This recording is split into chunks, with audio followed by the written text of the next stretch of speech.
So why are we here? Well, it all started with a press release regarding the successful attack on the system we discussed, and yeah, you see some of the reactions. Yeah, and it was sometimes dramatic discussions with the journalists. It was a rather unusual situation for us because we had to explain the cryptographic research to non-specialists, and of course it happens that some misunderstandings occurred, and of course it's a complicated topic. So we read, for example, articles like this. Somebody takes out his remote control and all cars on the parking start blinking funnily. So this is the result of our conversation, probably our fault.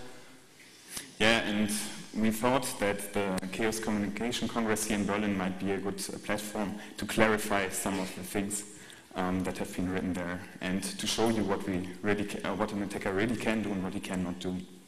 So to do this, we'll start with a short general presentation of how remote keyless entry systems work, before we then take a closer look at the Keylog crypto system, which we actually took a closer look at, and we'll present some of the successful attacks on the Keylog system. And finally, we'll show what, and actually perform live, what an attacker can do with the attacks that we explained earlier. So, but let's start with a look at remote keyless entry systems. Once upon a time, people were annoyed by using mechanical keys. So they said they want to just press a button of a remote control to unlock some kind of device. And yeah, what you basically have is one transmitter. You press a button. With the first systems, a unique message was sent and the system unlocked. In the first cases, as I said, it's basically like a password. The code that was sent was always the same code. Some of these systems are actually still in use. The problem, of course, is anybody who is able to eavesdrop a message and to record a message will also be able to resend this message, and the system cannot distinguish between the right remote control and an attacker. So basically, someone else can also enter such a system. So this is called a replay attack. Of course, industry reacted to this rather quickly, actually, and came up with something called rolling codes. What basically changed is that both sides were equipped with a counter that is increased each time a message is sent. So by this, the message that's being sent is a unique message each time you press the button. And to make this message, to stop eavesdroppers from recovering the counter value, this message is actually encrypted, typically using some kind of block cipher.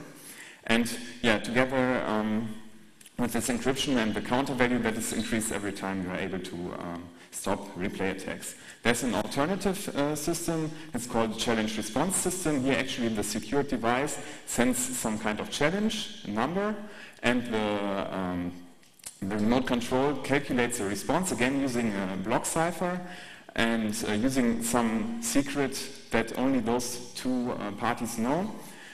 And yeah, the car then checks the response, or the secured system, and yeah, if the response is correct, it will unlock. There are a few disadvantages to this system. In this case, it's rather practical disadvantages. Both sides need to be able to send and to receive messages. So the systems are more expensive to build and also more complicated to build. In the scenario before, we just had one sender and one receiver. That's much easier to build. So for many systems, this is not so interesting because it's more expensive. Yeah, now we're taking a look at the Keylog cipher. That's the cipher we focused on. And it's being used for both of these systems. It's for active systems, usually the rolling code scheme is used, while for like in garage doors or car opening systems or access control for building. On the other hand, the passive systems are usually used in RFIDs, which you can, for example, find in car immobilizers. And when you look at Wikipedia, you'll find a list of car manufacturers which supposedly use Keylog. Actually, this list is neither complete nor is it correct. So do not trust them too much here. We know that some car manufacturers, or some car manufacturers actually use keylog, yeah, well, their keylog is not really a market leader. This is different for garage doors. Basically every garage door system using encryption is using keylog, so they are market leader. So that's why we took a closer look at them, and we were wondering how secure is this system. Yeah, and to put you in the picture how such a system works, so we went in the hardware store and we bought you a garage door opener system. Part of it, the garage door, is in this bag here, and the garage door system consists of this receiver. This is exactly what is installed in your garage, and then it's connected to the motor that controls the door. And then instead of the garage door, because Thomas said it was too heavy, we took this little red light here. It also can remind us of all the car alarms where keylog is used. And yeah, I plug it in here. So now it's sharp, and we've got the remote control here. And some magic is going on. Every time I press on this button here, then this light is flashing. And it's up to your imagination now to see the garage door swing open and close each time when you see this light. So it looks like a little bit like magic. Let's have a look at the details of what is going on when we press on this button. So each time we press the button, there's this counter. It is increased by 1 inside this transmitter. And then the plaintext furthermore consists of some constant discrimination value and a function that is just indicating which of the buttons of the remote control is pressed. So if you have several garages or whatever. Then this plaintext is encrypted with keylog, and the result is the hopping code, and it's then sent to the side of the transmitter, to the receiver. And the receiver then first decrypts the code and checks whether this discrimination value is correct, whether it's the same discrimination value.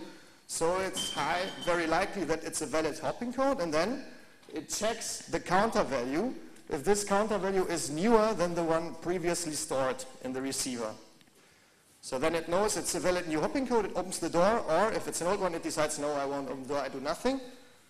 And what is important to mention here, that in every message, there's also transmitted the serial number, not encrypted. So this means every attacker knows the serial number. This might be important during the talk. Yeah, we have this device key here. Where does it come from?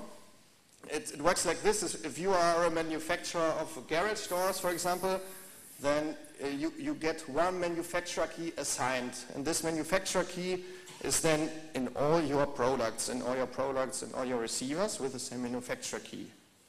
And when there's a newborn transmitter, freshly newborn in the factory, it obtains a unique serial number, and then according to the serial number, with the manufacturer key, there is this device key. For each transmitter, there's a device key derived in the factory and then programmed into this transmitter. So it's in the secure environment, so it's no problem to directly program the key into it. This changes when we have a look at the receiver. How does the receiver get known to the secret key of this transmitter? Obviously, we do not want to send a secret key in clear because it's a secret key. We don't want to send something secret in clear. How it works is the transmitter sends its serial number, sends it to the receiver, and the receiver has got this manufacturer key burned into its secret memory. It's sometimes stored usually it's a big microcontroller running in the receiver, and it's stored in the secret memory, and then this receiver can do exactly the same key derivation that happens in the factory. So transmitter sends the serial number, and the receiver can do the key derivation. Then it knows the key of this transmitter, and it stores it together with the serial number. The next time we can use it, press a button, and it will open the garage. Okay. I said that there is a key derivation function used here. There's two different schemes proposed by Microchip. On the left side, you see the weak key derivation with an XOR.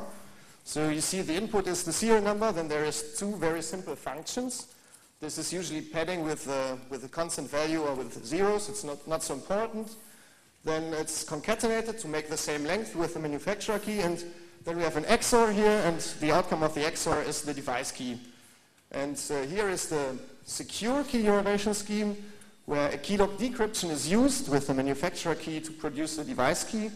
And yeah, from the attacker's point of view, this is trivial, because if you have one device key and you have the serial number, it's easy to inverse the XOR operation to get the manufacturer key.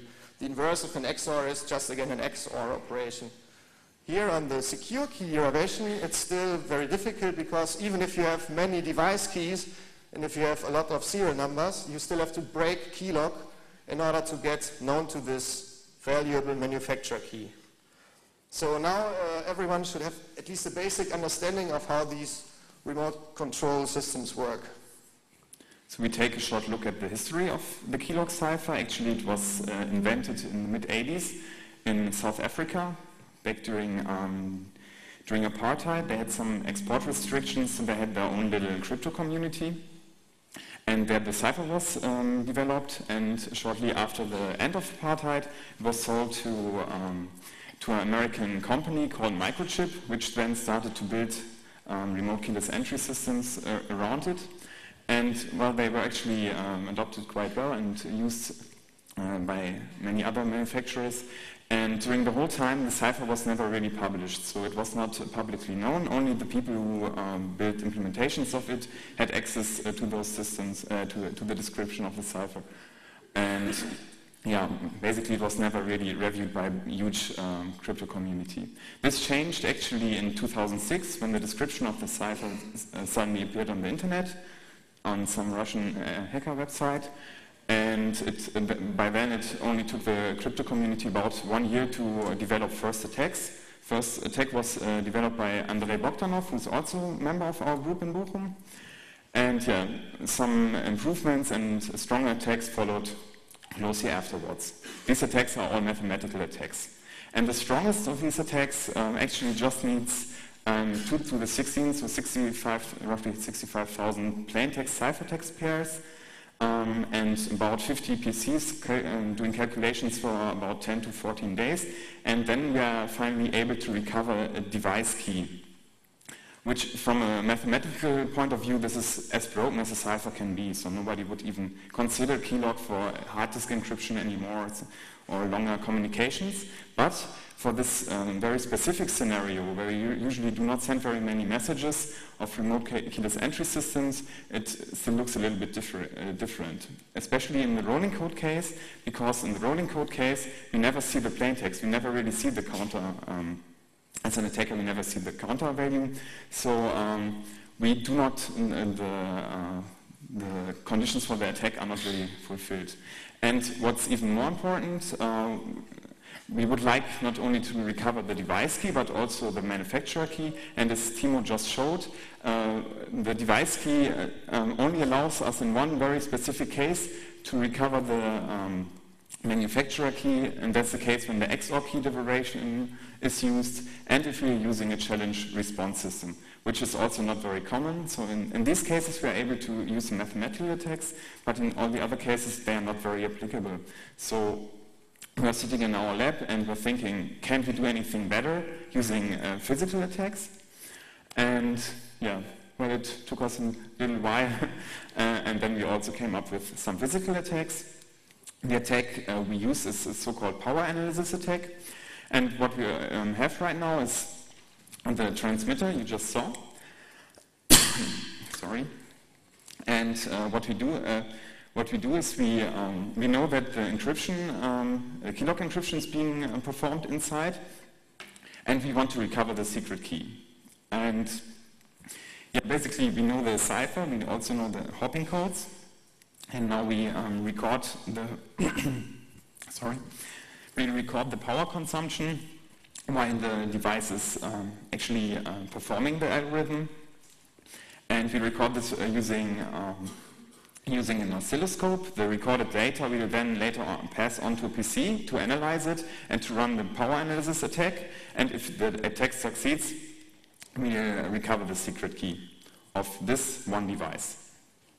So, and of course, we were not the first ones to invent these power analysis attacks, but it's rather known for quite a long time already. So.